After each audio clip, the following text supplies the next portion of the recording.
مساء الخير، أهلا وسهلا بحضراتكم في كل مكان.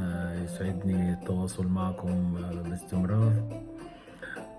كنت أود الحديث عن السياسة، الاقتصاد، ولكن أيام رمضان أعتقد تحتاج إلى أن احنا نتكلم في موضوعات أخرى وجوانب تتعلق بالناس وسلوكياتهم وغير ذلك. فأنا استوقفني فضيلة الإمام محمد متولي الشعراوي عندما قال كلمة وقفت أمامها كثيرا، وعندما قال بالنص: من أكل بباطل جاع بحق. هذه الجملة التي ذكرها فضيلة الإمام استوقفتني كثيرا، وجلست أفكر فيها وأبحث فيها، فوجدت أن هذه الجملة أن هناك شخص يكون قد أكل شيء الحرام في فترة قوته، وعندما تأتيه الأموال يصاب ببعض الأمراض ولا يستطيع أن يأكل. الطبيب يمنعه من الوجبة الفلانية أو نوع الأكل الفلاني أو غير ذلك. فأنا أرى أن هذا الأمر يحتاج إلى نوع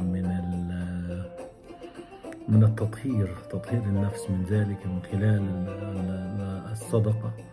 وأيضا حتى لا يكون كلامي شامل حوالين أنه كل اللي أصيبوا بأمراض أنهم أكلوا بالباطل، لكن هناك بعض الابتلاءات التي تصيب بعض الناس، وهذا الابتلاء سواء بالمرض أو غيره يحتاج أيضا إلى أن نطبق حديث الرسول عليه الصلاة والسلام: داووا مرضاكم بالصدقة. ففي كلا الحالتين، من أكل بباطل أو من ابتلي بمرض، عليه بالصدقة. الصدقة دائما تطهر النفس وتطهر الأموال، يعني يخرج ما عليه من زكاة، وأيضا يخرج ما عليه من صدقات. ومن أفضل الصدقات هي المياه، أو منح أو إعطاء ذو الحاجة أو الملهوف أو أي شخص من الفقراء والمساكين الذين نراهم في مختلف المجتمعات.